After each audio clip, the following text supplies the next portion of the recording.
I will call the meeting to order. Thank you, everyone. Welcome to the Design Review Board meeting at Thursday, March 19th, 2026.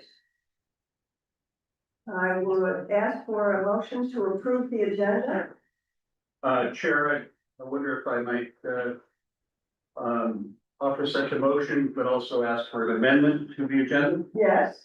We have the Honorable Jay Raskin here this evening, who we've invited to give us some thoughts on design in Cannon Beach, and I'd like to have him added to the agenda, please.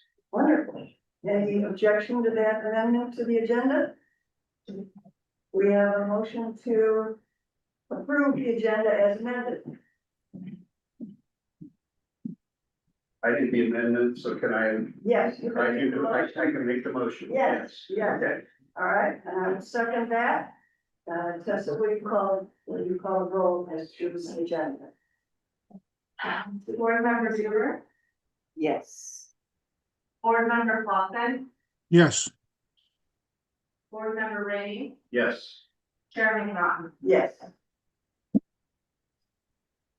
All right, before we hear from, well, let's see, shall we hear from Raskin first or consider the minutes first? So from Mr. Aston first. Let's keep that. Mr. Raskin, what a pleasure to have you here. Thank you.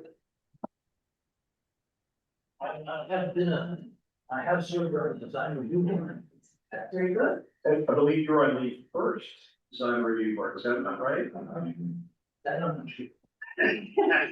It's been 45 years. So, this, I'm here because Tim, I was talking to Tim about the design review board. Mentioned that I had done. And Jay, this is a particularly bad room, so if you could speak up. Okay. Yes. Yeah, I'm sorry. It seems very soft. And I mentioned that I had this design review criteria that I had done as a project for the school, but it's also something to, because Cannon Beach had just asked that's the idea of having a design review. And I wanted to kind of expand the context about what design, not just for the individual building, which is what the design review criteria focus on, but basically at a bigger scale. And in Beach, in terms of the natural environment and existing built environment. So, Tim said that he handed this out a couple of months ago. So I'm sure It went around as a PDF, yes. So. If you have a chance to look at it afterwards, basically I kind of pointed out that Cannon Beach is special in many ways because it's in a kind of a pocket on the coast between the ocean and the surrounding hills. And there's a focal point in the middle of Haystack Rock. And then you have two kind of coves where the city is built. And it gives a sense of enclosure, which makes it good, which contrasts it to something like Rockaway, which basically has a 101 going right through it. And there's no place, you know, how you stop is just kind of accidental. It's one of the things that basically is given that contributes to the village character of Cannon Beach. And I also pointed out that there were three major districts. You had downtown area, you have Midtown, and then Tolvana. In the downtown, actually, even at the time in the 1980s, felt like a room. There was Tillamook to the north, which kind of stopped your eyes. And the way that the street, Hemlock Street curves up at the end towards the church, basically stops your eyes there too. And then you had buildings on both sides. And I had a note, I did a sketch showing that looking north. And I had a note saying any building at the end of the street would help close the street visually. And, moved again, really the whole time in 90. The conference center basically for all the property and proposal to do the building that they've actually built. But they, on the north side of the building was a blank wall. I didn't think that was a very good idea, so I went to the design review session. Spoke my mind and was greatly surprised when the director of the conference grounds came up to me and said they wanted to know more about it. I thought they were kind of bad at it. And so I said, I very willing to help, and basically we changed that sod to having a porch. And a stair. And so rather than just being a blank wall, it became a kind of. And I think the major thing that I think that, where I was hoping for this building was that, for this pamphlet, which is that the design review board could step back and look and say, there might be other opportunities for creating places where people gather and give a sense of community, reinforce the sense of community. And be, there are other projects, I'm talking about, there's the Second Street access to the beach. And which is, I think, an opportunity. I think the city has done really well in terms of creating new paths, to the town, so people can walk, not just along the beach, but back behind, along the eastern edges of town. So that's pretty much what I have to say. I was basically gonna say, ask the board if they had questions of me about the design review board back in the day, or anything about this set of criteria that I developed. I definitely have a question, so. In your original concept for design review, you set in motion something that resulted in the city we have today, which we thank you for.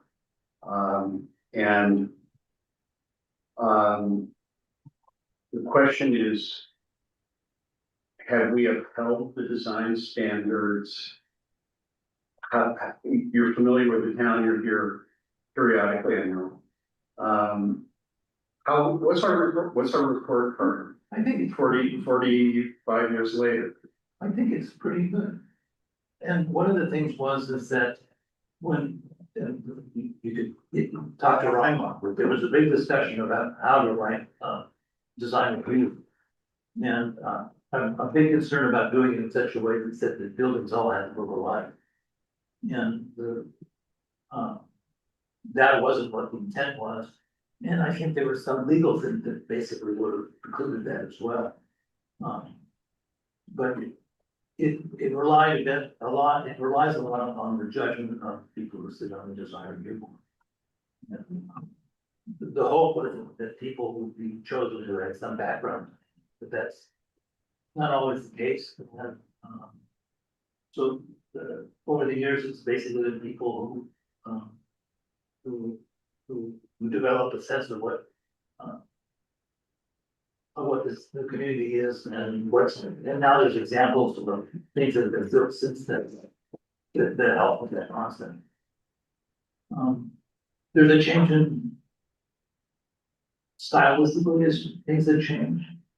And I think Anna Beach has done pretty well about adapting to that as well.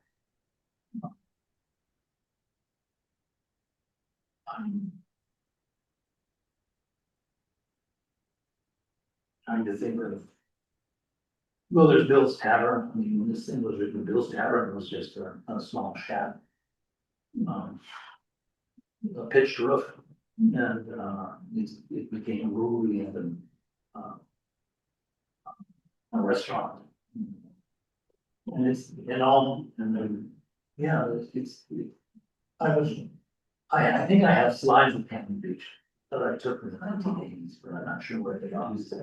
And I might dig up them anywhere else, make a better effort to find them. To give, and I can pass those on to you, because the town has really changed fundamental ways, but I don't think people coming here during that time really realize how much change has actually happened. And they would say, if asked about what the spirit of the town was, I would say that they would say it hasn't changed all that much.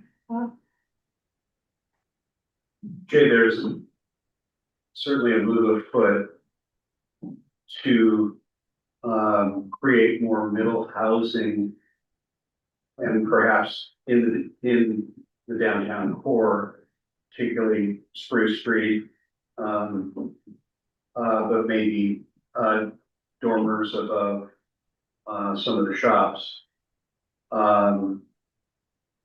You have points of view? Well, I think it's great. Yeah. I think housing has been a perennial problem. When I came here as a lifeguard. And when I was here at first, you could still go through the town and see trailers with door doors on. And there were people who lived here, there was a good number of people who lived here who logged and who were fishermen. And you don't see that now. Yeah. And those days aren't kind of bad. But the issue about providing affordable housing has been a concern since as long as I can teach. So anything that can be done to help alleviate that, I think is good. And the impact on the downtown aesthetic? It can, I think you have a lot of, it has a lot of capacity. Well, again, I mean, if you look at the town as it was back in 1980, there was a lot of old buildings, some of them not built all that well. Some of them are still exist, the M&M building. Is a case in point. It's been adapted, but cities grow and they change. I think that recognizing that the bigger set, which is what I was trying to do with the criteria, when you think about, you want a strong downtown. It has its advantages already built in. I would think that the real challenges in terms of design review would be trying to do the same sense of place in the Midtown area, and even more so. In this thing, I talk about the city square. I always thought that the parking lot should be a city square. That it be used for parking, but basically when the cars are there, it shouldn't be a parking lot. It should be a place where the town could gather. And I think down in Tolovana is this sense of being in a place is not as strong as the downtown. It's more, the road goes through. There's a parking lot, and you go down to the beach, but it's pretty diffuse. So I think the development there could actually be much stronger. There's, if you were doing more housing or taller buildings, 3-story buildings, or at least 2-story. There's that. You could still maintain the sense of the village character of Cannon Beach. There's a lot of room for doing.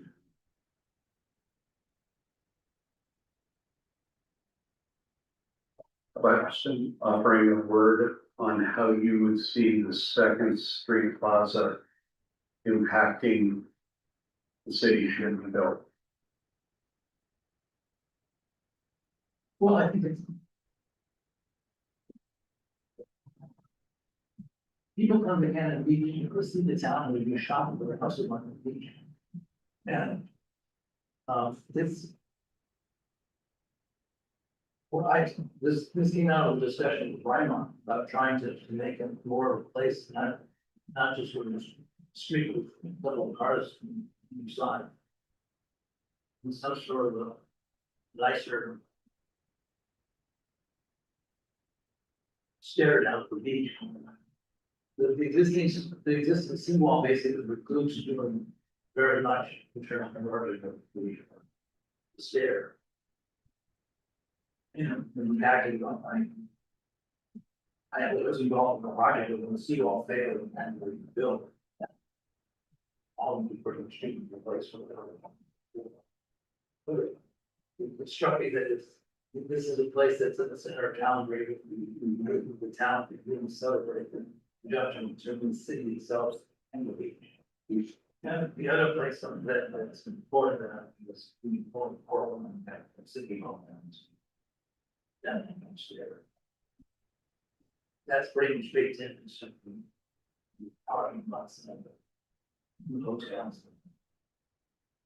So there's so I'm not sure how much would change there, but we're doing something to enhance that experience.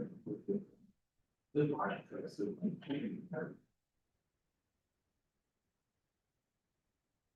Lot to do, lot to still do.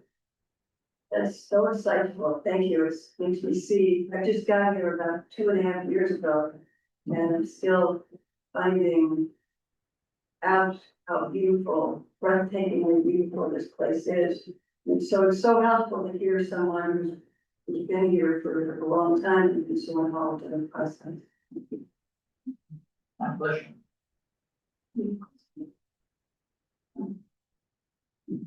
Hey, Jim, how involved were you with the signage ordinance, or were you at all? That wasn't, how involved were you in the signage ordinance, or were you at all? Nothing. Yeah. Nothing at all. Any other questions from staff? Thank you so much. Did Tim invite you to this and Yes. Jeff? That's wonderful. Thank you. Appreciate it. Any questions of us about how we've evolved from being so, such a small community into such a marketable tourist destination? Hate to say it, but Well, it's a challenge that I see in many places where you success, the success of a community in creating a wonderful place to live. It makes it, that eventually, it's changed by its own success. So one of the things that I initially really loved about Cannon Beach was the mix of the people living here. And it's really shifted the needs of them. I see more of this than I have. And, but cities change, you know. I think the challenge is how do you try to balance this huge economic shift and make sure that you actually have full-time inhabitants of the town that reflect the range of people who work here. I mean, when I was here, there was a city, the first year I was here, there was a city party at the end of the summer. It was still a time period where the shops all pretty much closed down after September. And but even then, that was really the last, my first year was the last year that this event happened. So it's changed. and that could be a goal. Well, I'm looking forward to reading your PDF. We'll have it available to us. And any pictures you have of what you like, that'd be wonderful. Thank you so much. In a box. Thanks, Sean. Thanks, Jane. All right, everybody had a chance to look at the minutes in the last February meeting? The amendments?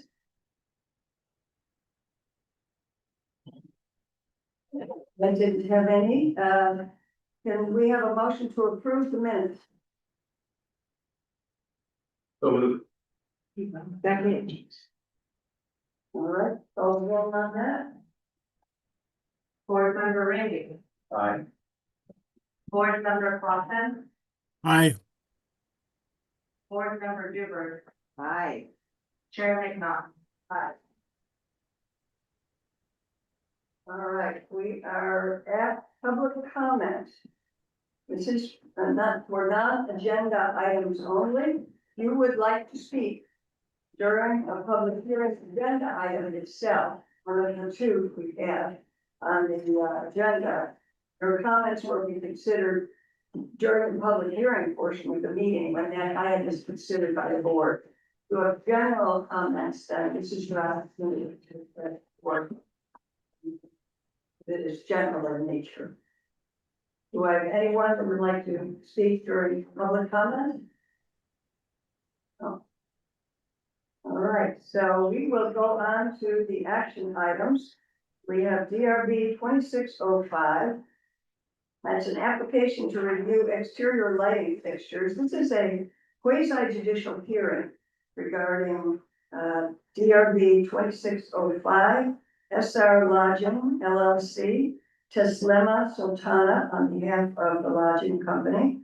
It's an application to review exterior lighting fixtures for property located at 487 and 439 South Hemlock in a residential medium density R2 zone.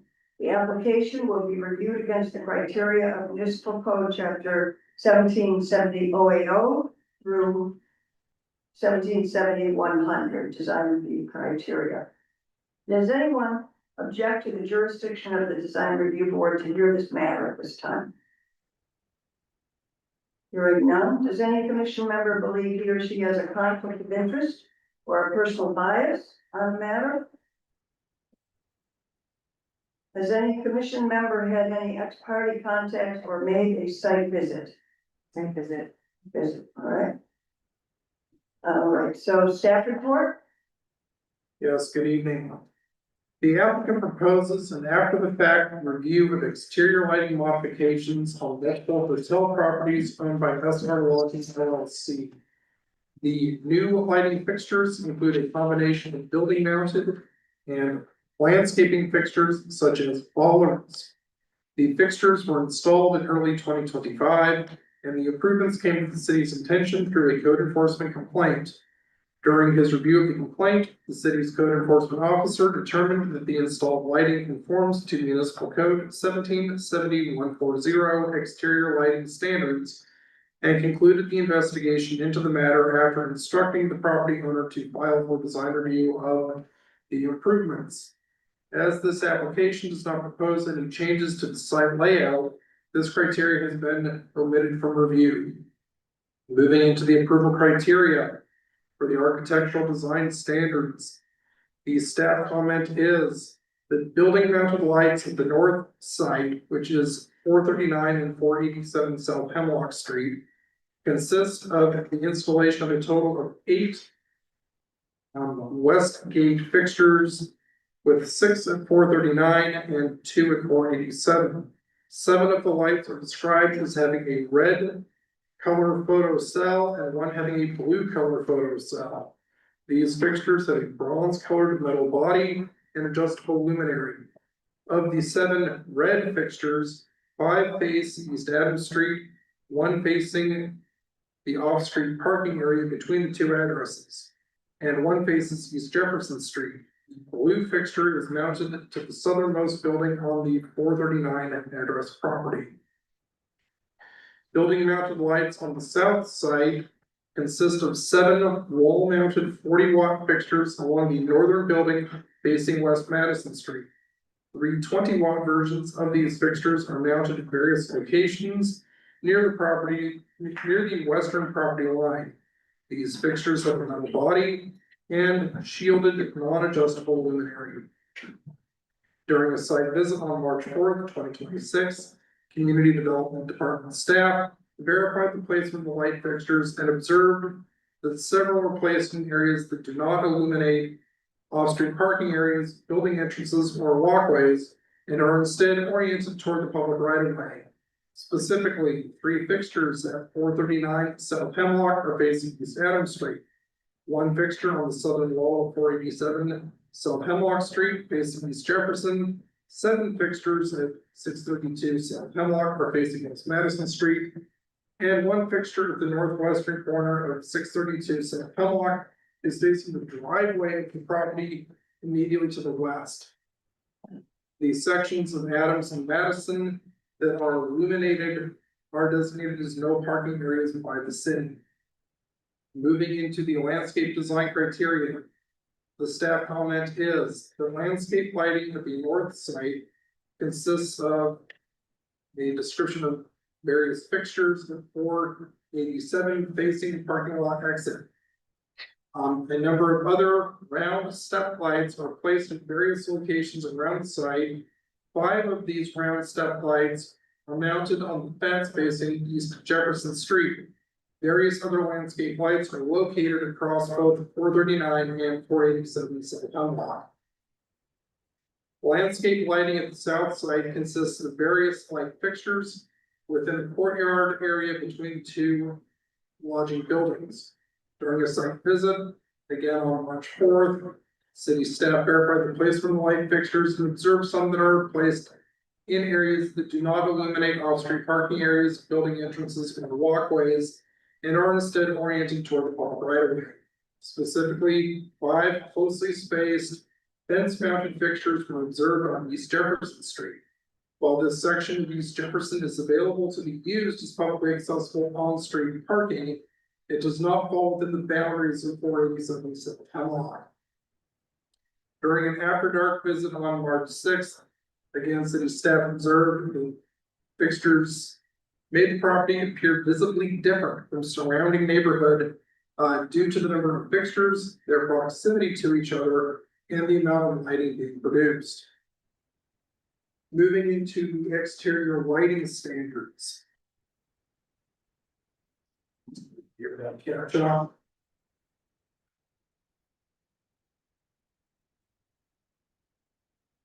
The staff comment is that a method of determining maximum allowable illumination has not been identified in the application materials. The BUG rating for the lighting fixtures identified in the application are included in the table detailed in the staff report. And the table included in the staff report has the 1, 2, 3, 4, 5, 6, 7 different types of lighting fixtures, their total number, the lumens, and the BUG rating. And that information was taken from the information in the manufacturer sheets that was found online based on the information provided in the application materials. And then moving into the final portion of the staff report, the staff recommendation is that based on the materials in the application and conditions observed at the properties, the Community Development Department does not recommend approval of the application as submitted. The maximum allowable backlight, uplight, and glare allowances detailed in table B of the exterior lighting standards, and the total lumen allowances detailed in table C of the exterior lighting standards appear to be exceeded by the current light fixtures as installed, especially as many of the fixtures are clustered in close proximity to each other and illuminate the public right of way and not building entrances, signage, off-street parking areas, or other features of the property. And that concludes the staff report. All right, and do you receive any additional comments about this from neighbors or other concerned? So you received a total of 3 public comments, and those have all been sent out to the design review. All right, and those have been given to the board, That's correct. and in summary, those were they in favor of the application or? I believe they were all opposed. Oh, opposed, all right. Is there any additional correspondence? No. All right, and the specific criteria that you believe, other than the total lumens and what it's illuminated, what it's illuminating instead of the property is, what would you quote for that? So for the criteria based on the staff recommendation, I would specifically be pointing out the exterior lighting standards. And I would be looking at table B, which is the BUG ratings. and comparing the BUG ratings in that table to the information provided in the manufacturing sheets. And also looking at table C, which has some information regarding movement allowances. Thank you. All right, we will call for public testimony. The pertinent criteria to be considered are noted in the staff reports and listed on the criteria sheets posted in the meeting page of the city's website. We're going to call for public testimony soon, but testimony, arguments, and evidence must be directed toward that criteria or other criteria in the comprehensive plan or municipal code, which the person testifying believes to apply to the decision. Failure to raise an issue accompanied by statements and or evidence sufficient to afford us a basis for, or the parties an opportunity to respond to the issue precludes appeal based on that issue. So prior to the conclusion of the initial evidentiary hearing, any participant may request an opportunity to present additional testimony, arguments, or evidence regarding the application. So the design review board shall grant such request by continuing the public hearing or leaving the record open for additional written testimony, arguments, or evidence. So a person who wishes to testify shall first receive recognition from the chair, state their first name and their mailing address, and if appearing in a representative capacity, identify whom they represent. Is there a presentation by the applicant?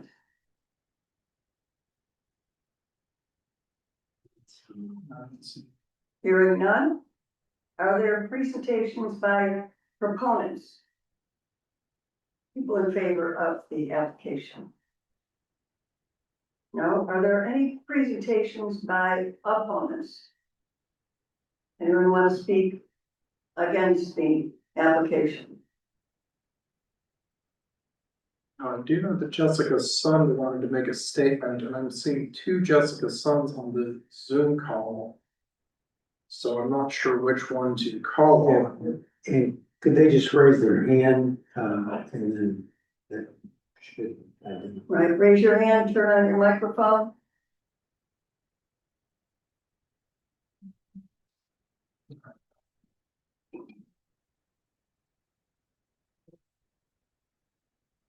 All right, I guess no one, No, we have a hand raised. we have She's- a raised hand. All Yeah, right, she's coming over.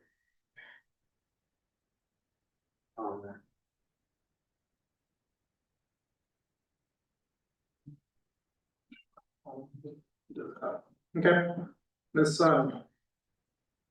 Looks like she didn't.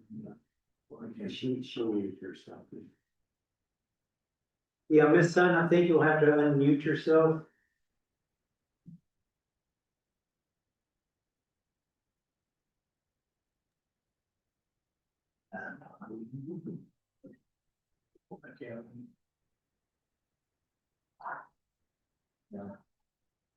We can't hear anything. Is there a chat function? Could you tell us what's going on?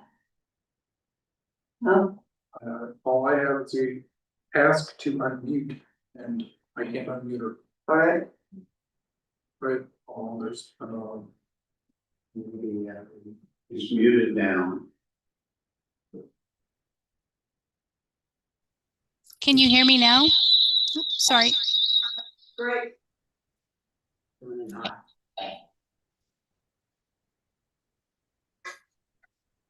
All right, you may proceed. What would you like to say relating to this application?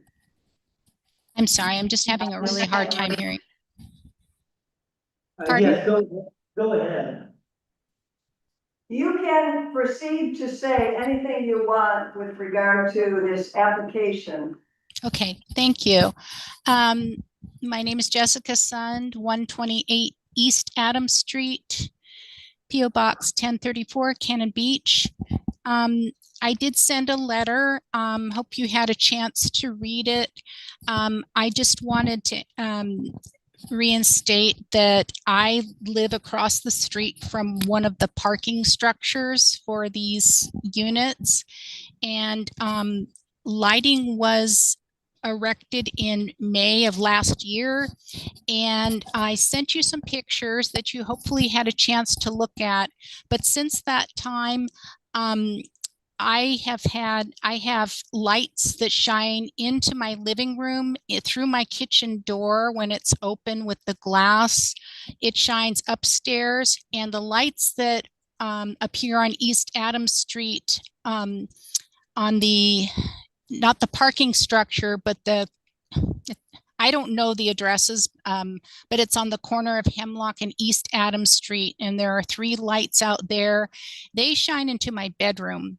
And I did file a complaint, and I was told by code enforcement that I should put up black curtains. And I looked through the code. I looked through the municipal code, and I talked to a couple of the council members, and I said, what can I do about this? Because I'm not causing the problem. It's the lights that are causing the problem on my property. And so I refused to put up black curtains. I have used curtains now, but it still shines in my yard. So a few nights ago, when the elk came in my yard, I couldn't see them because of the glare that's produced by the lights. And when I went out in my yard, I have to actually put my hand over my eyes like a visor. And this affects my safety, not just the serenity of my property, but my safety, because I'm trying to shoo elk out of my yard and I can't see around me. And if there was to be an intruder or someone questionable around, I have temporary blindness because of this glaring light. And for the property owners, their light shining up my property does not give their tenants or guests more safety in their in their parking area by lighting up my property. I know that there's something they can do, but apparently they are within the code. So I'm appealing to you, as I have to the city council. And I hope you can help with this. Thank you very much. Thank you. Is there a staff response? No. All right. Any additional statements? I assume the applicant is still not here, that there are no proponents. So, No more performance. all right, so we will close the public hearing and, I'm sorry. Before we do, may I ask Robert a question or two about the staff report? Sure.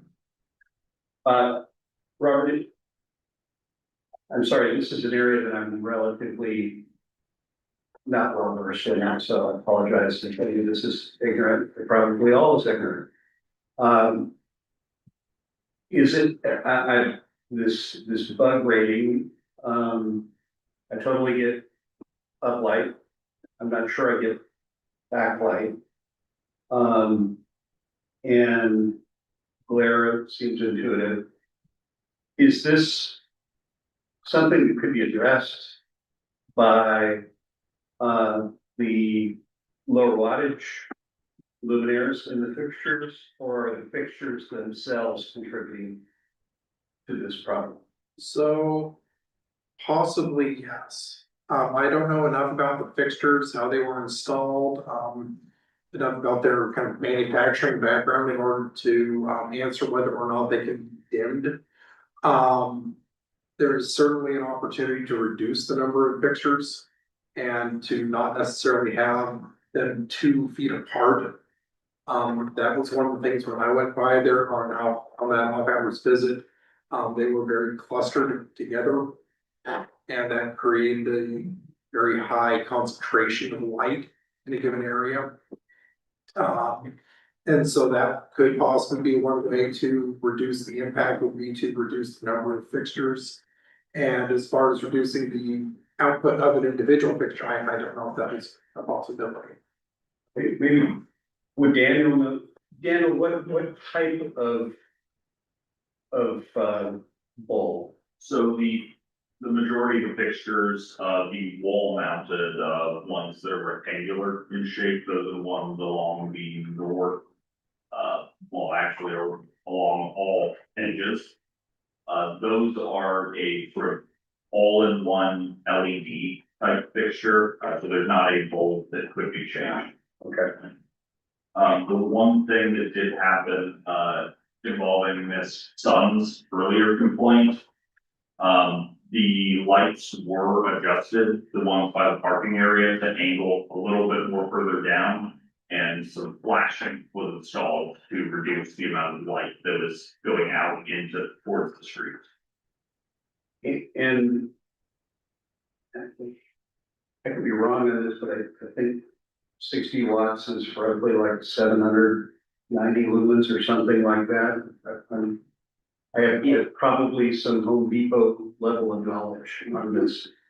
Do you have a guess as to what the wattage would be in incandescent terms, or we can understand? Is this just these fixtures are wrong kind of thing? Yeah, well, one thing, just there is a lot of fixtures, and going to the property, going through its history, what I found was the original lighting plan from 1989 was just the owner at the time referring and pointing at the map to the design review board, which was accepted as the lighting plan. So these lights definitely installed well after that. And I can't really speak to what the exact lumens of the fixtures are and how the wattage would compare to incandescent. But that should be in line with the materials that the planning department has. And you know what, it just, you know, the number is, I think, one of the big issues, but the other is just, you know, the location. So I mean, it could be more strategically located, we probably solve whatever, either safety or, entry level, type that we would need, will just be done with a different plan, you know.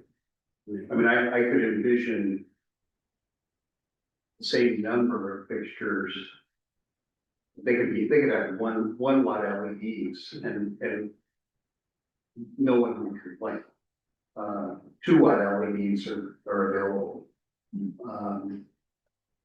But it may not be in this particular type of fixture, something we can just say, well, swap out the bulb. Doesn't sound.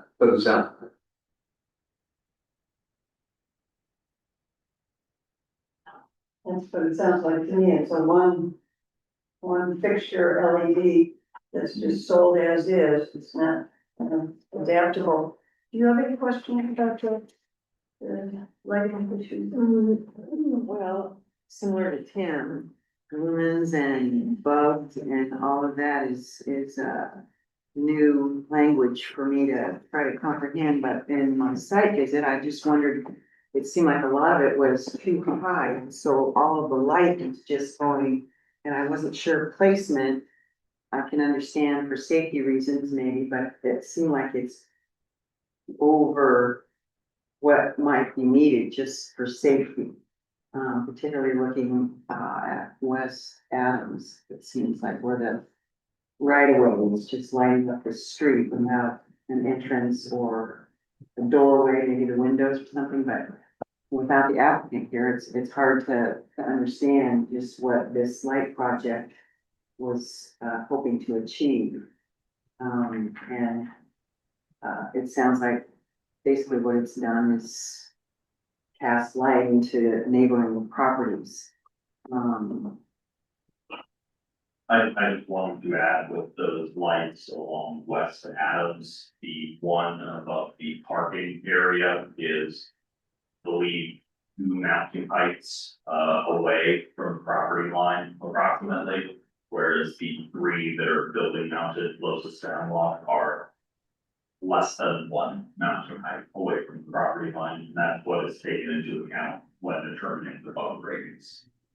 One of the factors. So- Standard. All right. Harvey? I was thinking about Tim's question and taking a look. They have like 24 lights that are over 300 watts. They have a couple that are 800 watts and another one at 600 watts. So those are they're pretty intense light. That's a Is that watts or lumens? Harvey? pardon? That's the equivalent of a 100-watt incandescent bulb. Yeah, so- To answer your question. I could go on ChatGPT, but I don't, you know, as Well, 700 the lumen. brightness, it's the brightness, the brightness. I know, but I mean, a 700 lumen bulb is like a 60 watt or something like that. Yes, right. But they have 5,000 lumens. They have 13,000 lumens. There's no doubt they're objectionable. But the 60 watt or 700 luminaire wouldn't necessarily be objectionable if the properly now that are shaded or corrected. So it's the number then that is But even, essentially the issue, because you have 20 60 watt bulbs Yes, in a it's too condensed much. area, it's really more than needed, and so that's where I'm not quite sure what. when I'm always trying to put myself in the property owner's point of view, and I can imagine it would be difficult to reduce the number of fixtures, because the wiring there, you just have to blank it off. But you could easily get fixtures that have very This little is light. an after the fact.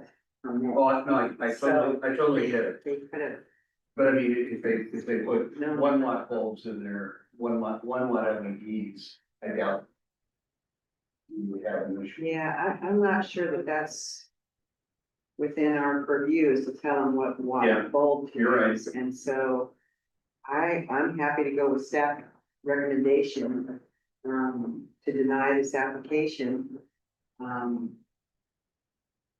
I'm not sure if we would just direct them back to the code so that they can resubmit a plan. I don't know that it's, Well, they would have to.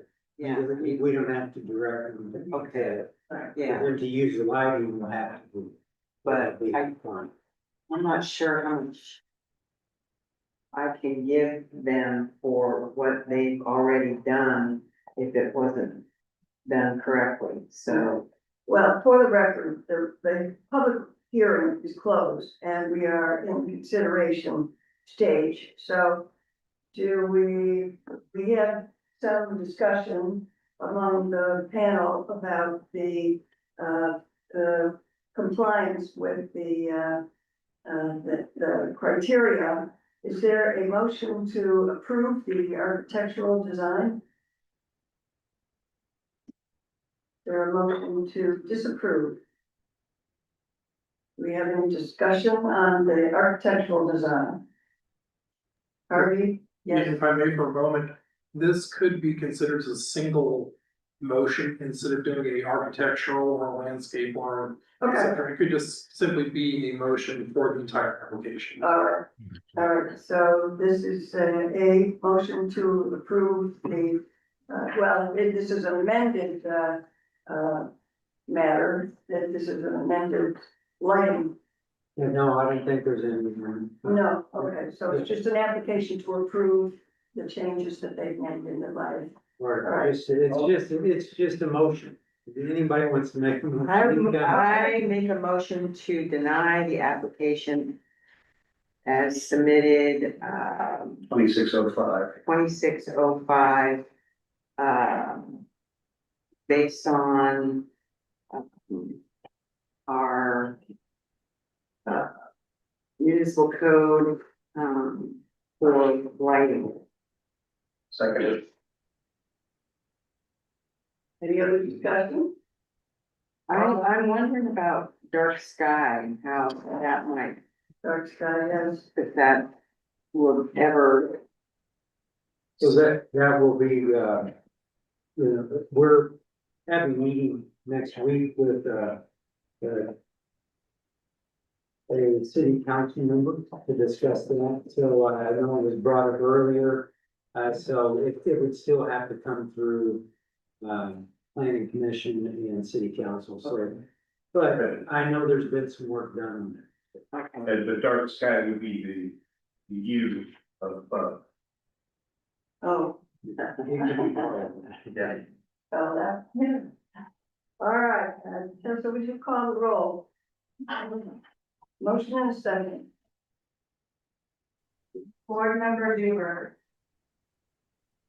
yes. To deny. board member Layne, Yes. board member Clausen, Aye, yes, whatever. Chair McNaughton. Yes. All right, the proposal is denied. All right, the next item on the agenda is DRB 2607. This is for City Hall modifications to the prior plan, which was DRB 2407. That was approved. This is a quasi judicial hearing regarding DRB 2607, City of Cannon Beach. Application for modification of approved DRB 2407 for the new City Hall. Property location is 163 East Tower Street. Tax lot 12,000, map 51030 AD, in a limited commercial C1 zone. The application will be reviewed against the criteria of Municipal Code Chapter 1770-080 through 100, design review criteria. Anyone object to the jurisdiction of the design review board to hear this matter? Hearing none, does any commission member believe he or she has a conflict of interest or personal bias? I see no one saying that. Does any commission member have an ex-party contact or need a site visit? Site visit? Like this. All right, may we please have the staff report? Yes. The applicant proposes major modifications to a landscaping plan that was approved by the design review board as part of the City Hall redevelopment project at 163 East Gallo. The board's prior review on this project was finalized on March 28, 2024, through the file DRB number 2407.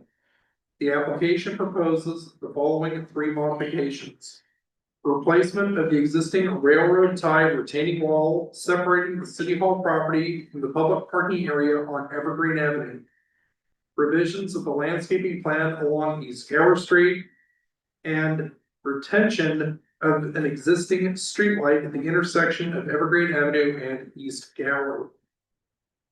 The application does not propose any changes to the site layout or architectural plan for the City Hall replacement project. Moving into the approval criteria. For the landscape design evaluation criteria. The staff comment is the application proposes the following three modifications. First, replacement of the existing retaining wall. DRB 2407 did not include any plans to replace the railroad tie retaining wall separating the City Hall site from the public parking area on Evergreen Avenue. This application seeks to replace this with a masonry wall consisting of 6 by 8 by 12-inch blocks that will be consistent in color and appearance with previously approved courtyard pavers that will be used on the southwestern corner of the City Hall property. Number two, revisions to the landscaping plan on East Gower. DRB 2407 approved the placement of 5 new shore pines in the landscaping strip separating the sidewalk from East Gower. During construction, an existing 8-inch water line in the landscaping strip was uncovered and found to be in a relatively shallow position in relation to the planned final grade. Relocation of the water line is not possible. Based on this finding, it has been determined that the planned plantings of 5 shore pines in the landscaping strip will result in a conflict between the water line and expanding tree roots. In order to minimize this conflict, the city arborist recommends the planting of 3 Pacific wax myrtles and 1 slender hinoki along with additional shrubs. The root systems for these proposed plants are not as deep as the shore pines and are less likely to be in conflict with the water line. And the third is the preservation of an existing streetlight at the intersection of Evergreen and Gower. DRB 24/7 included the replacement of street lighting fixtures along East Gower. During construction, it has been determined that the foundation of the proposed new streetlights would conflict with the underground 8-inch water line in the aforementioned vegetated strip. In order to avoid conflict with subterranean infrastructure, the applicant proposes to retain the existing light fixture and pole without modification.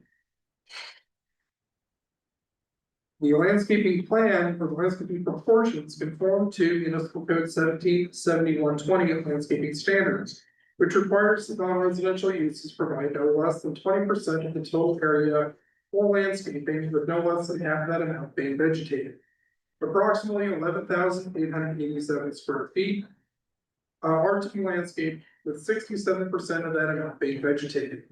Their revised plan will have a total of 31 trees on the site and 4 trees along the Gower right of way.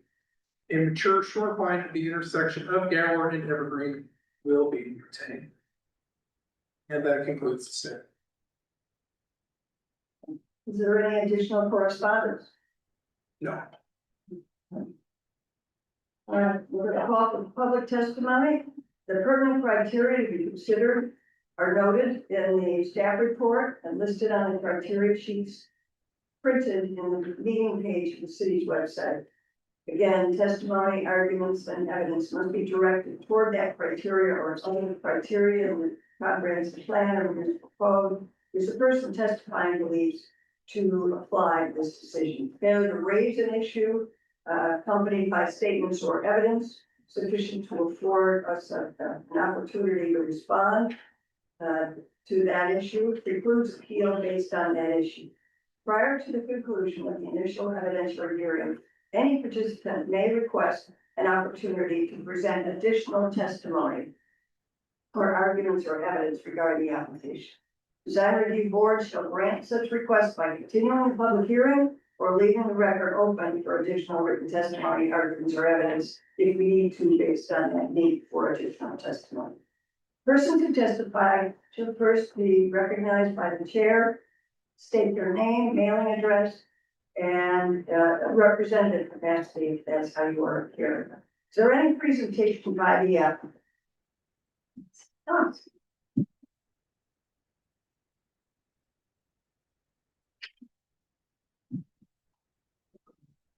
Thank you. Thank you for having me here. My name is Leslie Jones. I'm the project architect for the City Hall replacement project. My address 15895 Southwest 72nd Avenue, Suite 200 in Fort Lauderdale. As staff mentioned, we're here to discuss 3 proposed changes to that previously approved site plan or design. The first I'll talk about is the retaining wall. So the retaining wall between the City Hall site and Evergreen, that was originally a 2-tiered railroad tie retaining wall. In the original design, we removed the upper tier of those railroad ties, but had maintained the lower tier to contain project-specific costs. But as the grading has continued, as the site is currently under construction, where we are in terms of our contingency allowances, we're now proposing to replace that wall. We can get a better look at its condition, and are proposing those masonry blocks for a more durable material to increase the lifespan of that retaining wall. We're also proposing to lower it. So based on the new landscaping design in that area, it will be, the proposed wall is limited to 2 feet in height, where the existing is maybe 3 lots.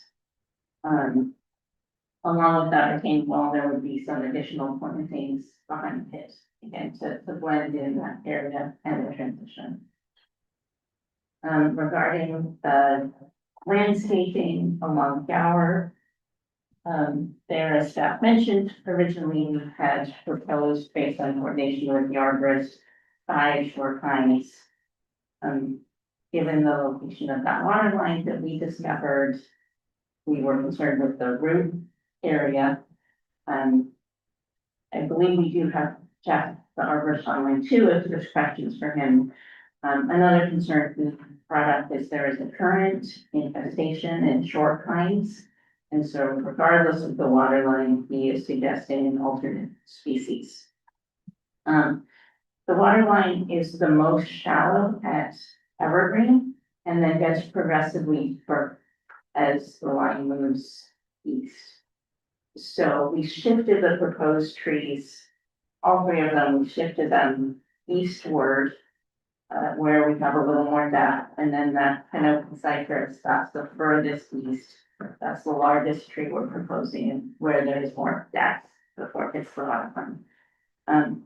In addition to changing out the tree species, we're adding some additional small plantings on the west side of the Gower Street frontage.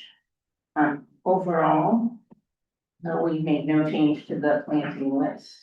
So all of the wax myrtles, the Hinoki cypress, and all of the smaller plantings are species that were already in the approved plan elsewhere on the site. The street light that we're proposing to retain, I'm happy to answer questions about that. I think it's fairly straightforward. We are replacing one street light further east along Gower. But the one we're proposing to retain is the orb light. The new poles, their foundations were in conflict with that water line. We reviewed alternate locations, but based on existing lights, the property line and the frontage, we're proposing to leave that light alone. It will match existing lights on the other side of Gower as well. All right. Is there questions that we can ask this clarification on, I guess. So the light that you're gonna replace is in what proximity to the one that you're proposing to maintain or retain? The one I'm proposing to maintain, that's right at the intersection of Evergreen in Gower. The one that we're replacing is the other side of the building, so it's near the entry to the parking, and it will match the parking lot like poles. I guess I'm just trying to not make it look like they're just mismatched lighting, but they, I get that the Gower going west will be fluid, but just making sure that it's just not too different for City Hall. So we also have building mounted lights along Gower. Yeah. And those are the same fixtures we were proposing for the street lights, so there would be building mounted fixtures that match the one for the arbor place. And then where, just so I can visualize it, where is this new light pole? I mean, in relation to the building and the front entrance, I guess. Do have a site plan, so it is But along Gower. It's closer to the building than it is to Evergreen. It is,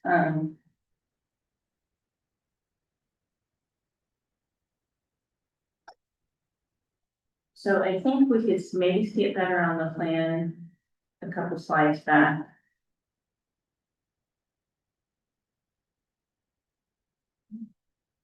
On that plan. So this was the original plan where you see those 5 short pines, and to the right of the fourth. Yeah, actually. It's my eyes aren't seeing that. So it's, we're replacing the light right back here. Okay, that's So where. the one we're proposing to maintain is here closer to the entry, and we have parking. parking fixtures too in that lot that will. And you don't have any of this style. We have this style fixture. We have two of them building mounted here, but they're building mounted, and then we have them building mounted on the outside. Thank you. So there'll be no different style of streetlight down Gower after construction is done? There will be, so There will the one I was just pointing to, that will be the new style of fixture, All right, and that is in the right of way.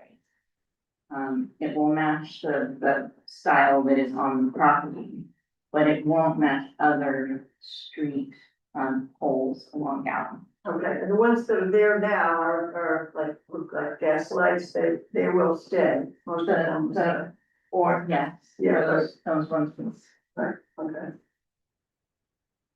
And then, the retaining wall, I'm just, were there any other options, you know, maybe artistic options that were considered rather than the masonry stone? I understand that it matches the pavers, but I'm just wondering if there was any opportunity to incorporate some artisticness to that wall. I don't know what it would be we exactly. did not engage an artist with that. I will say we did look at the cast place concrete that is board formed, corresponds to some of the, building concrete. The costs and timeline were significantly impactful there for the project, yeah, sure. But it looks like they're the size of bricks, they're not the block, the square block kind of size, I think. These are bigger, it's probably 8 inches high.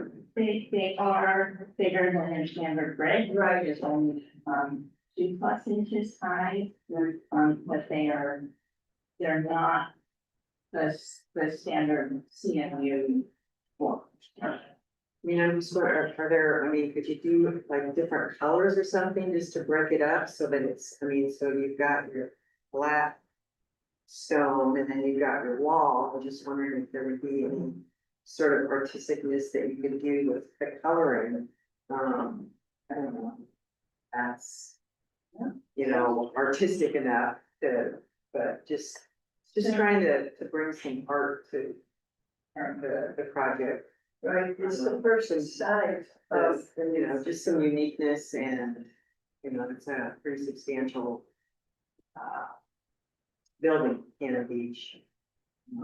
So just trying to keep with So we that. didn't change the colors, but I would say we did select the color for the pavers and then the corresponding wall for the variability. So that there's different tones in it, it's not the standard. Yeah, just to get away from monotony there, you know, so that it would maybe add some visual interest as well somehow. I'm not really sure. We're just kind of seeing it as a potential opportunity to. But I understand costs and that are be considered, so. The other thing changed from the pavers is the texture, so we did add texture to the block. but I agree that it is the first site that people are gonna have of the city hall from the Midtown area. And it might be worth. Yeah, that's where you're gonna, you know, you're gonna go into, and that's the first visual, going into the building, and so just trying to. But there could be some other art that's incorporated as the project goes along as well, so that won't be such a focal point, you know, there could be some other artistic. Yeah, I like the idea that the texture. I would also reiterate the wall is limited to 2 feet tall. Yeah. Very far, so it is a short wall. Right. All right, and any other questions of the applicant? Leslie, did anyone consider And would it be advisable to have a row of sort of low voltage or other landscape lighting downlights from the top of that wall? I could imagine that having an interesting visual effect as well as perhaps eliminating the parking a little bit.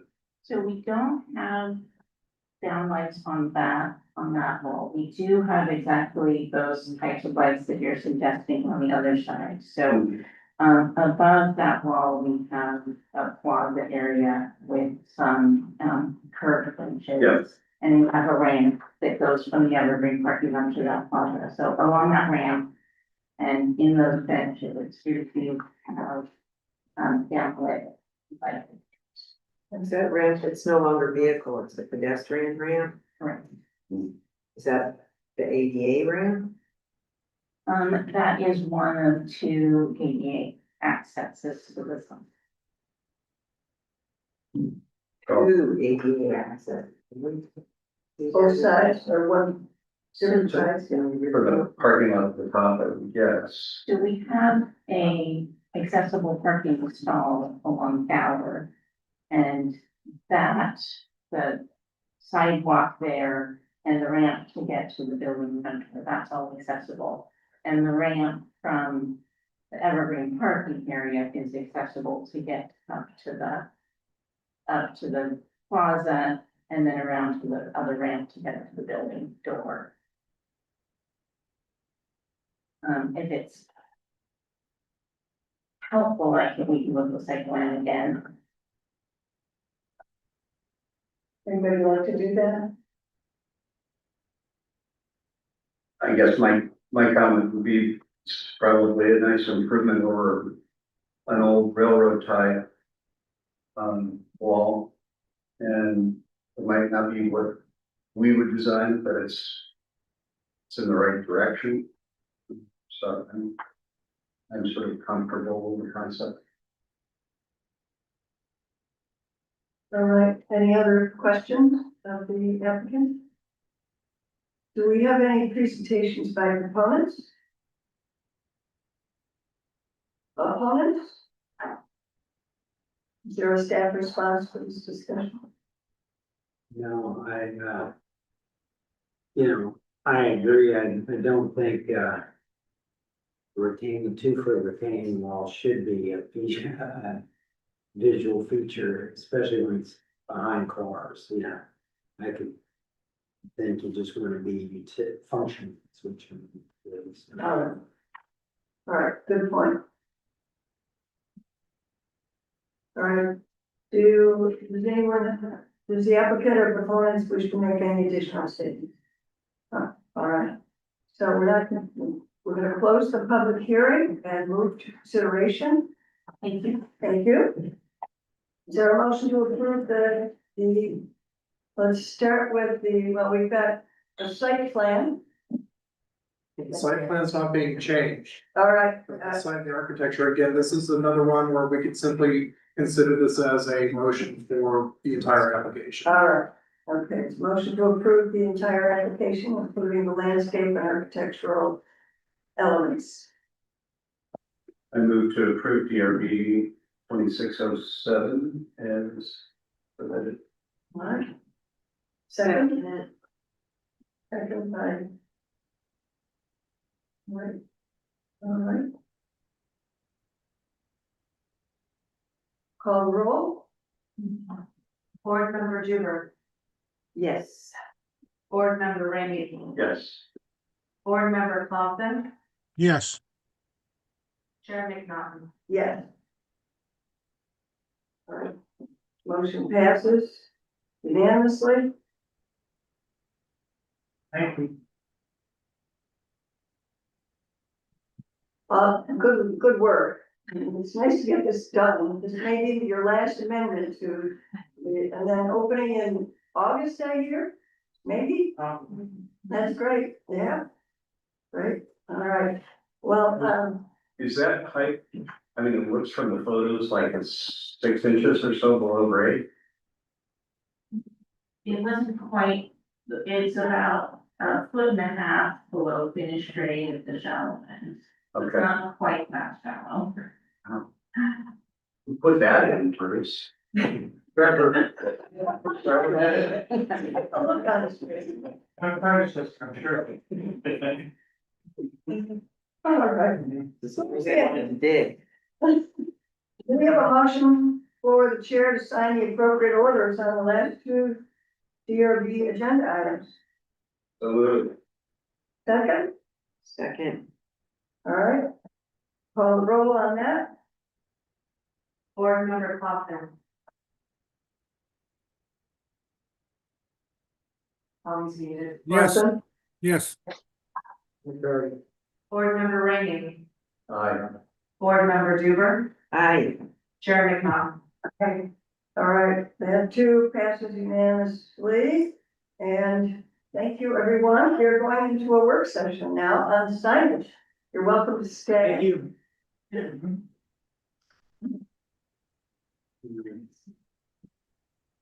We are reviewing chapter 1762 signs as discussion of signage in Cannon Beach.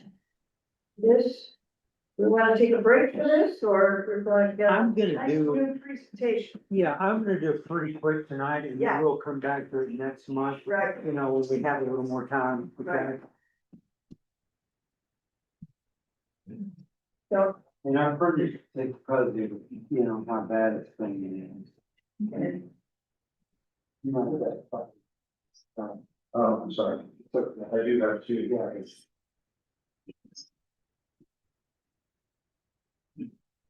All right, here is, there's no member of the public present unless one of you four would like to talk about the signage issue. Okay, all right, I will forego reading my usual speech then.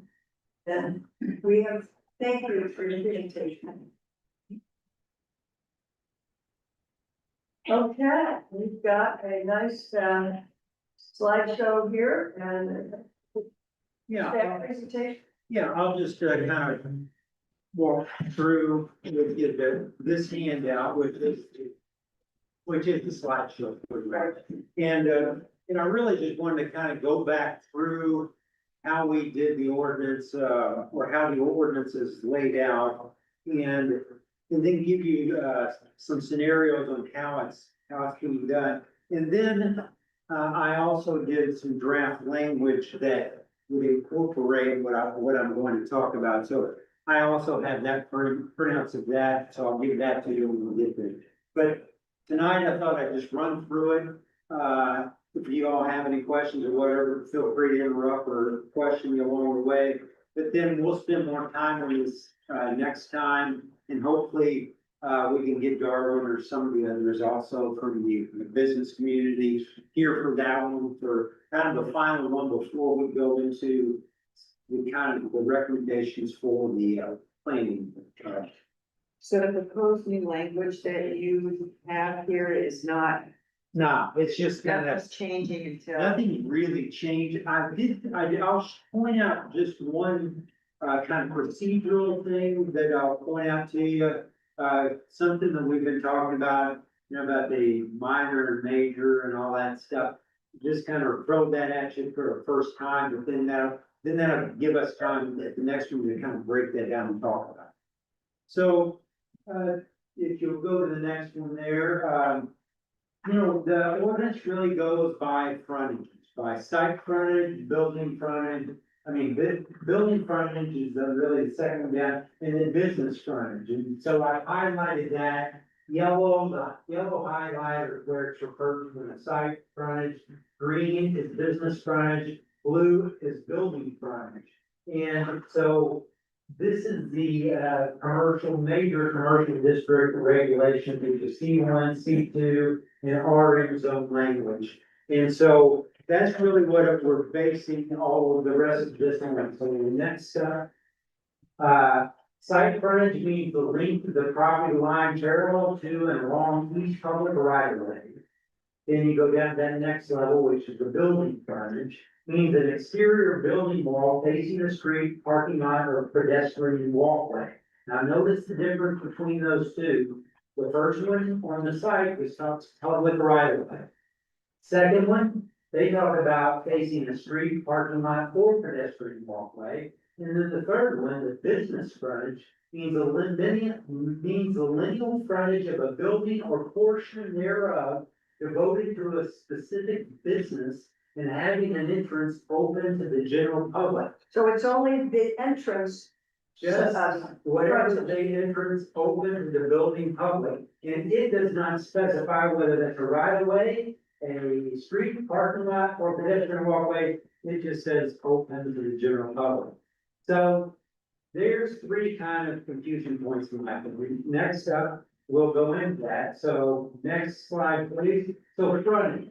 So now we're just gonna be talking about site frontages, okay? And so the differences I wanted to point out on the site frontage. So this is a corner lot, okay? So this is the right of way, any street you choose, you know, whether that's Hemlock going to Second or whatever. You've got 100 square feet of a normal lot. Linear feet, Excuse me? linear, 100 linear feet by 50 is our normal lot in Cannon Beach, you know, the average lot. And what that means, that's a 5,000 square foot lot, that means it's 150 lineal feet of side frontage, which equates to what? 150 square feet for a business of signage, right? But next slide, please. But we'll get to how much a business can actually have here in a minute, okay? And so then, that's different if you've got a lot that's in the middle of a, you know, with two lots on both sides of you. You no longer have 150, because you only have 50 feet of right of way. And so that's what you're measured along. That's why with your interior of a block, then you've only got usually that side frontage facing that right of way. That's 50 square feet of lineal. Okay, next up. So then let's move down to that next level, which is building frontage, okay? So building frontage is the building length, okay? So on that same corner lot, it's not 150 anymore, it's 80 by 40 for that building, okay? So the building frontage is the two facing, so next one. Okay, that's so on the middle lot, once again, it says what? Parking lot, street, or sidewalk, I think, oh, walk pedestrian. right, so that's 40 feet, right? So go to the next one. So when you have that pedestrian walkway, it's back to like a corner lot, because it's 80 by 40, so it's 120 square, 120 lineal feet, so it would give you 120 square foot of building. So, does that make sense to everybody? Somewhat? So, okay, go to the next.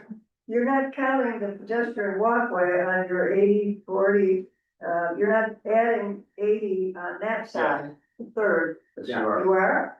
Well, that's more than 120 then. No, it's only that, you not on this bottom one, right? That's just the same building measure, right? Okay. So it's 80 up here and 40 here, because it's just the road and right of way, right? So you get 100. Okay. Okay, so next up. Okay, so now we're gonna break it down into actual businesses, show you guys what we're looking at, because this is really how it's built to operate, right? So we're starting with single businesses, right? So it's just a one tenant business. I've got a you know, an 80 by 40 square foot business on a 100-foot site frontage, right? Because it's on a corner lot here in example number 6. So each lot is permitted up to 150 square feet of signage, yet each business is limited to 36 maximum square foot. So regardless that you got 150 square feet of site frontage, you are still limited to 36. That business day can only do 36 square feet of signage, okay? Thus, business A would be limited to 36 square feet of signage, one freestanding sign that they get, not to exceed 24 square feet. And then they get one permanent sign for each building frontage, one on the south side and one these are entryways, okay, so they get one on this side and one on that side, to add up, to the 36 square feet of signage. And not one sign can ever be more than 24 square feet. So. Any questions on that, you guys, make sense to you? It's starting to. Okay, next one. I do have a quick question. Okay. Daniel, do you remember when I inquired about the Elk Creek coffee? So they've got two frontages, but the surface that would be running north and south, the second sign, isn't fronting on a street, it's fronting on a parking lot. So that would be sign, I believe it's one sign for frontage, or But does the frontage need to be? I mean, essentially, this is an interior lot, we could, on your example, Also got a walkway, is there a walkway? there is no back patio area, Okay. it's really unusual, but yeah, there's a little walkway between. Okay, I just was trying to square your view with how we were approaching it from an interior lot perspective, but it's sort of not, is it, the walkway is a public right away or? Parking, remember, parking, a pedestrian walkway or a right of way is all considered building frontage. Got it, thank you, that's clear. Yeah. And then business frontage is of course the entryway, right? So, number 8 and 9 here is an example of just an interior lot with no pedestrian walkways or anything, a single business, a 40 square foot building frontage. So business A in this example may have 50 lineal square feet of frontage, yet once again is limited to 36 because one business can never have more than 36, and so it only gets the one, set frontage. So it can only have one permanent wall or projecting sign on the, western facade, so this facade. Yeah. That makes sense, Phil? Okay. So, we're on 10 and 11, okay? So this is that one, same thing interior lot, but we've got the famous Cannon Beach pedestrian walkways winding through. And so, what does that do? Business A in this example also with 50 lineal site frontage and yet limited to 36 in total sign has 2 building frontages now, right? Because it's going into the pedestrian walkway. And so that gives them, a northern and a western frontage to mount a permanent wall or projecting sign. Yeah. How do you sign? Okay, so they're still limited to 36 square feet of total sign. Okay. So, they can have 2 signs, now one sign can never be more than 24, but they have to kind of portion that out of how much they want to spend on each one. Okay, so 12 and 13, now where the fun begins.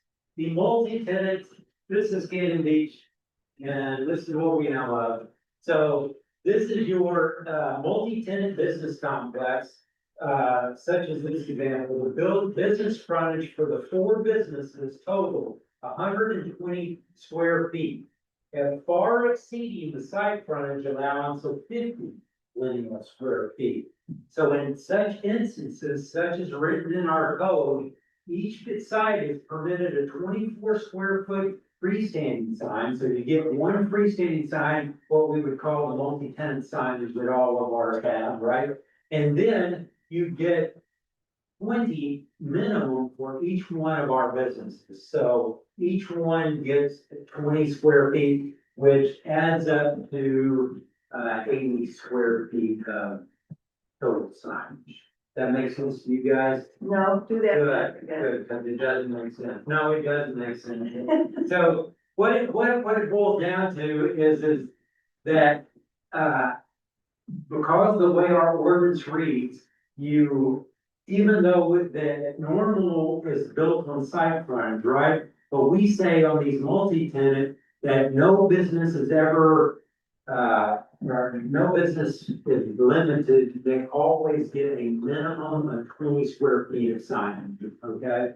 So that's why they bump it up to that, 80 square feet, total signage. Right, it's not 24 plus 20, it's just 20. Yeah, it's just 20, 20, 20 for each business, so B, C, D, and E, each business gets 20 square feet of minimum signage. And, you know, you're only gonna get one here, you could have two here, but you still want to have 20 square feet of signage, so you might just want to have two small signs, one for each side. Let's, these get 20, that gets 20, and you'll notice, you know, some might have a 40 square foot of frontage compared to, you know, say 20 here or whatever, you know, but the stores are much different in size as well.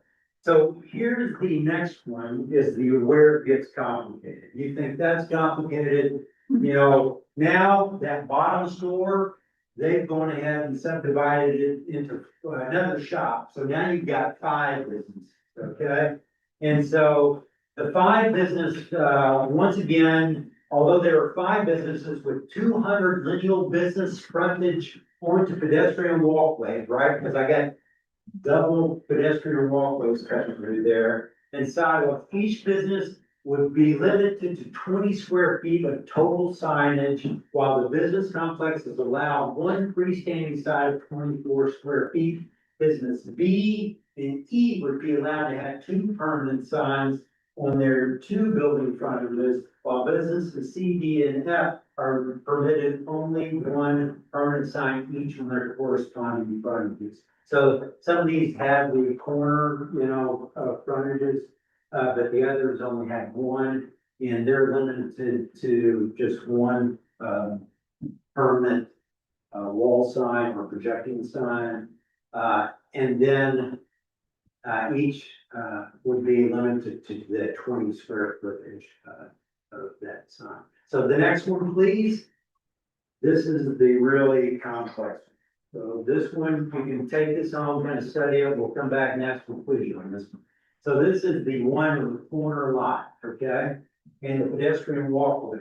In this 510 business complex example, with 200 lineal, footage of business frontage, each business is allowed a minimum of 20 square feet of total sign. However, since the site frontage is 150 square feet, only business C is limited to the 20 square foot of total signage due to its 20 lineal feet of business frontage. Businesses B, D, E, and F would split the remaining 130 square feet of site frontage, allowing each business up to 32 square feet of total signage. So this is why I say, you know, this is all nice and good to how you've got it. But once these multi-tenant reach these, where you gotta start splitting square footage amongst the shop. And then, let's just say, for instance, we come to some agreement here, but then, oh, well, they wanna tear down this wall, or this guy moves out 5 years later, and they decide they wanna subdivide that one into a 2 studio unit, you know, so then it's, how do you solve that, right? How do you solve that? I mean, there's a 20 foot minimum, so you can do it that way, but my argument and way we'll talk about it. As we get further into this, is that there probably needs to also be a maximum for multi-tenant. So that, you know, somebody, let's just say, I have this business here in this space, right? And say, I just wanna start doing a little food court deal, and we're gonna have 10 little pods in here, right? Everybody's gonna be serving their own little food. And we're gonna have a little interior and an area for eating, but then around the exterior. So how do you split up that thing, especially when those businesses come and go and the spaces expand and contract into multi, and change that during the morning. So I think we need to discuss how that number is calculated. But really, the rest of the ordinance, I didn't find that much, I don't find it to be that difficult. There's, And so I'm gonna pass out this and then we can talk, I will briefly go through it, but then we'll talk about it in further detail at the next session.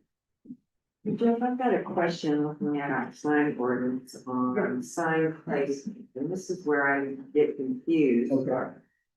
Being a land use planner, but it says frontages that signs allowed based on the length of one site frontage may not be Right. placed on another site frontage.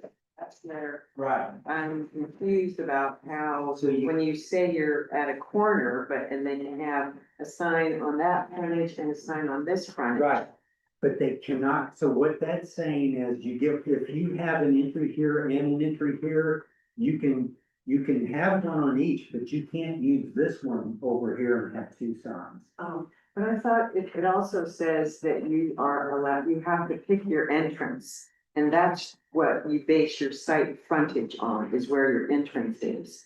And that's been my understanding, is that the intent was that your site frontage is your business entrance. And even though you might have a site frontage because you're on the corner, you don't get to put a sign on that site frontage that does not have your main business entrance. Well, yeah, so if you see that language, we'll point that out, because this is this is our language with strike through and strike through on ones I want to get rid of, and then, additions is the underlying portions.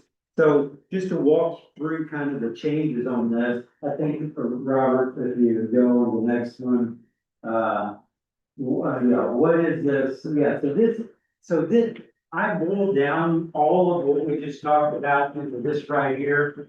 So if I was, somebody came into me, you could ask them one, sign owner operator lot, a single owner operator lot. What is the site frontage of the lot? If it is less than 36 feet of frontage, that length is the maximum square footage allowed of your total signage for business. If it is more than 36 feet, your total signage is limited to 36. And then on each lot, you get one freestanding sign not to exceed 24 square feet. And number 3, for each building frontage, the business is allowed one wall projecting window or awning permanent sign. And then maximum square feet is 24 for the remaining sign base. Okay, then if you're a multi-operator business complex, the way our ordinance reads, what is the site frontage of the lot? Okay, how many businesses are operating on the lot as part of the complex? A, if the number of businesses multiplied by 20 equals more than the site frontage of the lot, then each business will have 20 total square feet. If it is less than the site frontage of the lot, then the total signage allowed per business, then the square footage divided by the number of businesses operating the complex. Then each site's given a freestanding sign, and then for each building frontage or business is allowed one wall projecting the other. So it's basically, that's how our is written. So next one, okay, so getting now to this ordinance, so basically, I put in some, just the highlights of it. I put in under J, under materials, some language that says every sign in all parts, portions, and materials thereof must be manufactured, assembled, and erected in compliance with all applicable state, federal, and site regulations, including the site, building sites, city's building codes, because ours had this quirky little uniform sign code for 1985 that nobody had ever found, and so we don't even know where it exists. But that's what, so I just took some language from a more current jurisdiction, and that's applicable. And then number 2, wall projecting, so I broke it down into kind of, if we'll walk through it in the ordinance, I break it down differently. So I'm just gonna walk through this with you instead of the presentation. So, you'll see under A, under the sign face area, I put a number 6, added that, the maximum sign face area for an individual sign will be no more than 24 square feet.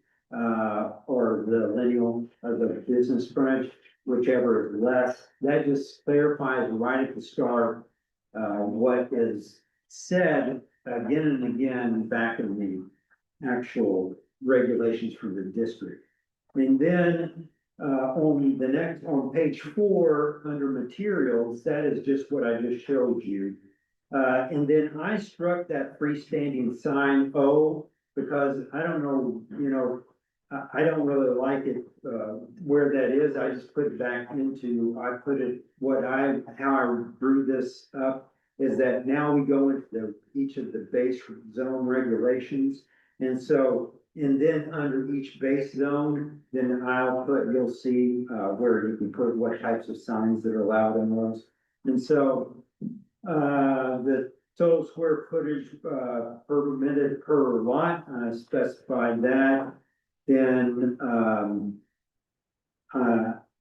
you'll see I struck that whole total total square footage of all signage, because I just told you I moved it up there and put it in one place, but we didn't have to go through that whole deal.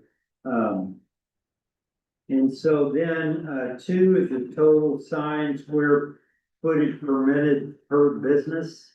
Okay, so I start with the site, right? And then number 2 is the, or permitted per business, and the total square footage of all, with the business shall not exceed the 1 sign square foot of sign face per lineal foot of the business frontage, up to a maximum of 36. On any site where more than a single business, then that's where, you know, we just talked about the multi-tenant. And then the types of signs that are permitted, you'll see I then break it up into freestanding signage, wall or projecting signage. Then on page 6, you get to. Design review board is no longer gonna be overseeing freestanding signs. So we'll get to that in just one sec here. I want to break that down into the procedure portion. So if a business has more than 2 business frontages, the business must declare 2 of the frontages as their permanent sign frontage. No business shall have more than 2 permanent signage fronts, okay? So that's where I'm saying you can only have 2. Some of these, you'll notice, like, I'll just use Mariners Market for instance. I think they may have signs on all of their, different faces, but, or there's others that have, you'll see signs, I think, on 3 or 4 different sides of the building. Ours, I think it should be limited to at least 2. So here's our jurisdiction. He just put the jurisdiction in a different place. Yeah, so yeah, So exactly, it's so, 1762-075. so we'll get to that in a sec here, Yeah. so, yeah. Let's focus, okay, it's getting late, anyhow. So the way I wanted to break it down, of course, was the different types of signs, right? A, B, C, and D are the different types of signs under that district. Okay, so window signage, etched or painted windows, signs should not cover over 25% of the window area. I added that in there too, because I think we were starting to talk about, and I don't think, that's the other thing, is that everything that's painted or etched should be counted in the sign square footage. And, once you're starting to see this 20 to, at the top, 36 square footage, that should all be counted within that etched, painted, or whatever we're doing with that signage. Okay, the non-etched or painted window signs are subject to review by the DRB and shall not cover the same thing, 25%. So all signage visible by the public, whether from the public right of way, pedestrian walkway, or parking lot, shall not exceed 25% of the total window area. Okay, so that's the other thing. So, this is saying that you can't just have signs on all of the window space, right? You've got to limit a quarter of your window space to signage, regardless of that. So that's one change I've kind of suggested we might talk about. Then awning signs, we don't have any currently, but we talk about that. Incidental signage, I talk about that. temporary and lawn signage. And then, each of the other districts would read in that same kind of fashion. I haven't changed up all the other, but that's how they would read. And then I added a few here in the, exemptions under 176250 on page 8. You'll see I added governmental signs erected on public buildings as exempt. That's just for you guys to discuss, the, kind of wall signs on public buildings. F, temporary political signs not exceed, so that's just it's never really stated in ours that political signs, if they're, 6 feet square or less, are exempt, but we need that in there because that's state. And then G, temporary, non-illuminated real estate or actively listed properties or construction signs for actively permitted properties. So I put a limitation on construction and real estate signage as well, that in here, and they're exempt. But if you exceed those square footages, then they have to come in for a sign permit. I know we have current ones right now, real estate and construction signs that are larger than that. And I think they have not been permitted. So anyhow, that's another concern of mine, because I think when I was here previously, we had kind of a rash of people putting up big ones facing out at the beach as well. And so this limits those as well. And then temporary window signs that advertise seasonal or citywide events. So if somebody wants to put a poster up or something for a event, that's just kind of. And then review procedure. So this is page 9. So like Valerie was talking about there, I've just suggested it. So this is my kind of breakdown, but I want you guys to discuss it. So we don't really have review procedures here on which goes to where in our sign ordinance. So I want a section that tells us where each of the following signs are subject to review by the design review board. New freestanding signs, replacement freestanding sign, or existing freestanding sign being altered by more than 10% of sign area. 2, non-wooden signs, and 3, non-texture painted window signs. So adding a little bit to you guys on kind of somebody want to alter things, but B, each of the following signs are subject to review by the design review board chair. So these would only go through, they go through us administratively to make sure their sizes and everything match, but then we would allow the chair to sign off on these. Replacement signs for new or existing businesses where temporary signage is requested, or emergency signs where construction or normal business activities are impacted and temporary signage is warranted, or temporary banners. Each one of these we do currently as a minor. Okay, so these are the ones that, when they put up the, plastic over this one or whatever, and they had to put the little sandwich board sign out. We did that for an emergency for a month to allow them to do that.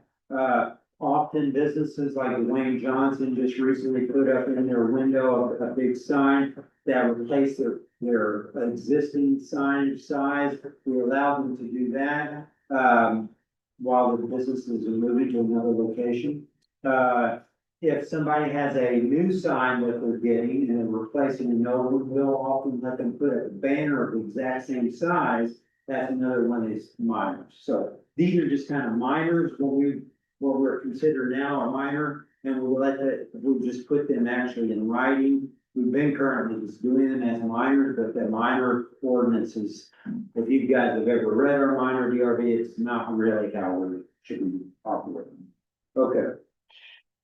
And then I highlighted on page 10, signs D, signs other than permanent signs shall come into conformance with the requirements of the ordinance codified in this chapter 9 days from the effective date of such ordinance.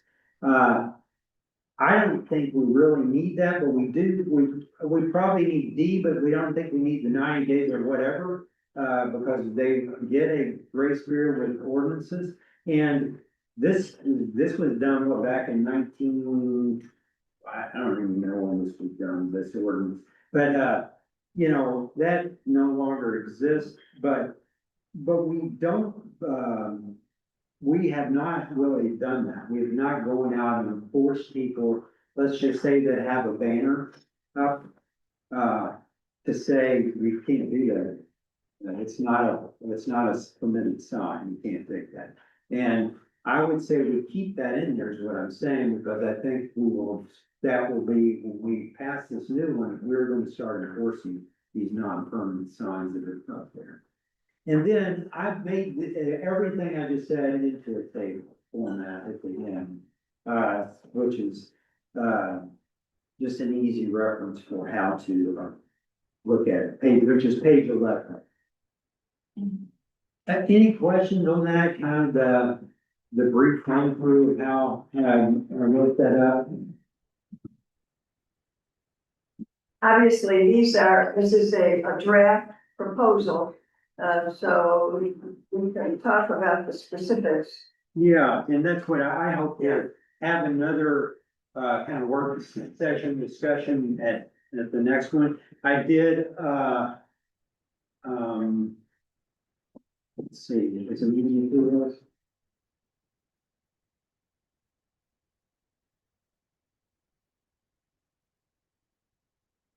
No, I have some also, so I have that at the next one too. So I have, another kind of language that I thought, for the point that, was brought up at the last meeting about the types of paint, over wood and things like that, with more detail on that and wood-based signs. So I've written some language on that, which I'll also provide that one, so we can discuss kind of in the material section of that. But I think that's all the other changes I really have. Jeff, I have a few questions. Yeah. So let's just, first of all, the next time we do this, can we agree on a minimum 12-point height on any presentation materials? Yeah. What do you mean? This, it's- for it's- this? Yeah. I'll just give you the full size of it. Yeah. It's challenging for my old eyes. Yeah.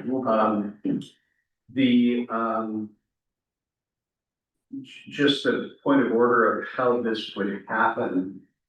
Do we get a vote on this, or does planning commission? You will give a recommendation to planning. Okay. On what you would like to see.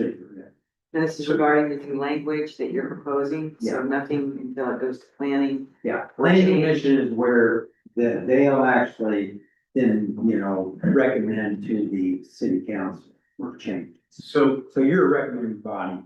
right, Pretty much just like planning commission, they're a recommending body.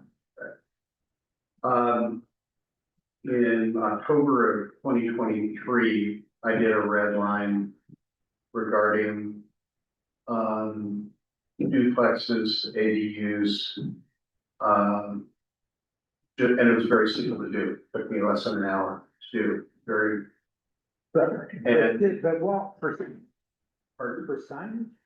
no, Okay, so just simply for. yeah, Taking DRB out of the duplex and ADU. yeah, business. that is already going. Is, Yes, it really isn't. yes, Not, yes, it is. not 2402 doesn't. It is going. That's already in our housekeeping ordinance to be done. Okay, And so that will be at our next discussion, which is May 5th or 12th or something like that. That is on the agenda for us to discuss. These are the things that you need they to. sort of cherry picked it in 2402. So I don't know what 2402 is. That was the housing zoning Oh, ordinance. so there is a 25. I'm sorry, 2502. 25, I'm that's just- not it, that's not what I'm talking about, that's Okay. not what I'm talking about, that is the housing, okay? we're talking about exactly, clear, I call that clear and reject. Okay, so that's what I wanna get that stuff out. And if it wasn't picked up in the housing, which I think you're right, it wasn't picked up in the housing, what you're talking about. Yeah. There's 2 or 3 other things that need to get done as well, and we will move that through and what we're calling, we're gonna give them a kind of 3 different pathway type thing, and that's, the very first thing that's gonna get done as soon as they. I'll send you the red one and then. Yeah, send me your- Sokolowski almost 3 years ago. Send me that and, but yeah, thanks for bringing that up, because that will be on the city council's, next work session with. One thing I would just like to ask to be considered in this is how it would be enforced. Because there's things with the materials that are being used where determining the material after a sign has gone through the process, been approved, constructed, and installed, can become very difficult. Yeah. Without tools like an X-ray spectroscopy gun. You want to say, guys, that's what you're I kind of, but You got $17 million there. those start around $20,000, so that's something where language to save that money. would be yeah, exactly. That would be one of the few options to test what material something is actually made of, non-destructive. Well, we will, yeah, hopefully don't have to go through that, so, anyhow, any other questions on the? I guess I'm looking for some more discussion so that we can make a recommendation. Exactly what we want to see in Cannon Beach and I guess listening to you, I'm thinking, how can we simplify it? As far as size and placement. And then get into materials that are absolutely not allowed, maybe, so that it doesn't become such a headache for code to know, is this material okay? And that would maybe help planning department, by knowing that these particular materials are not allowed, as well,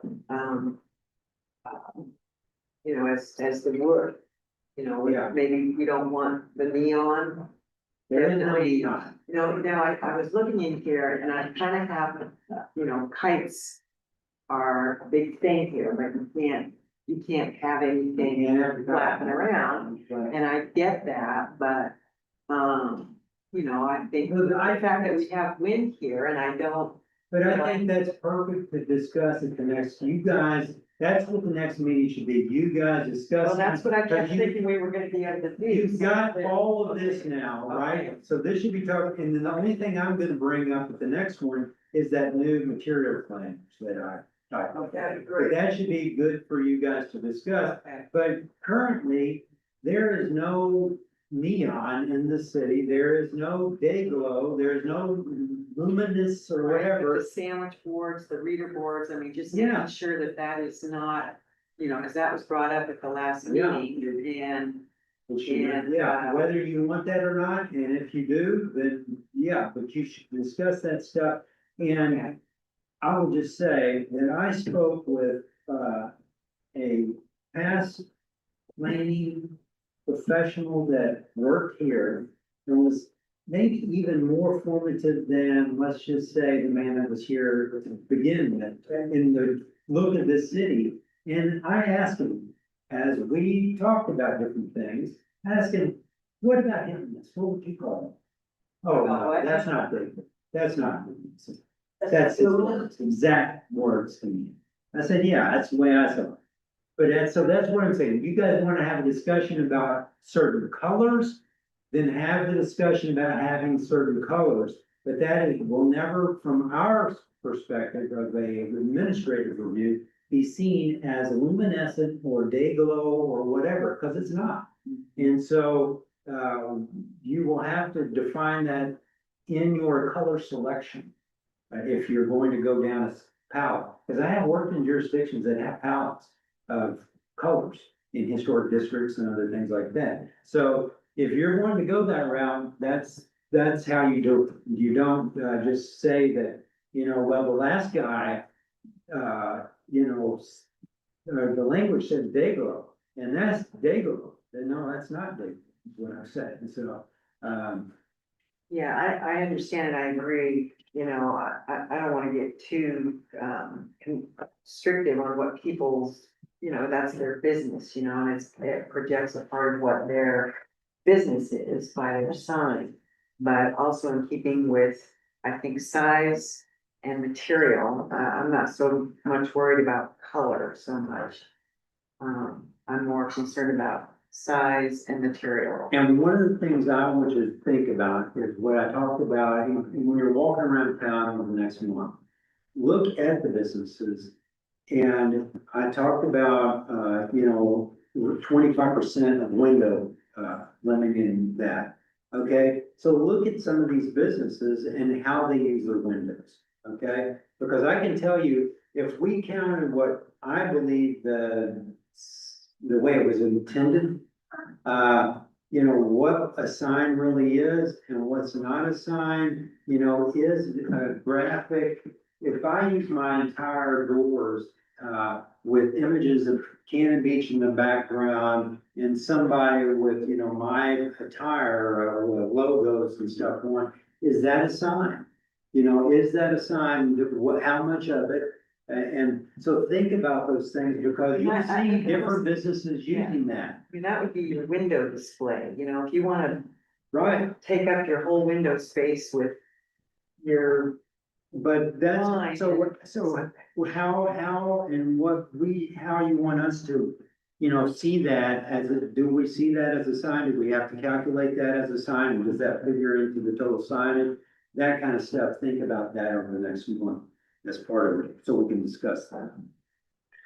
Okay, alright. Yeah, I looked at, some of these different areas, sisters, which I don't know, they don't really seem to have a zoning ordinance that really means much. I mean, that's, I got out of it, that you can pretty much do what you want. And, what else? I looked at Sisters limits them to like, that western kind of, well, they, style. yeah, but they didn't really seem like I mean, you could do whatever you wanted, and I looked at Nantucket and, they're more historical, so they're very strict about what they want to see. So that's where it got me thinking, that Cannon Beach we need to figure out what it is that we wanna see as far as signage in our, commercial area. Yeah, and I am interested in I'm not a scientist either, but, you could have a wooden sign and it can be painted or plasticized and flake off, which drives people crazy.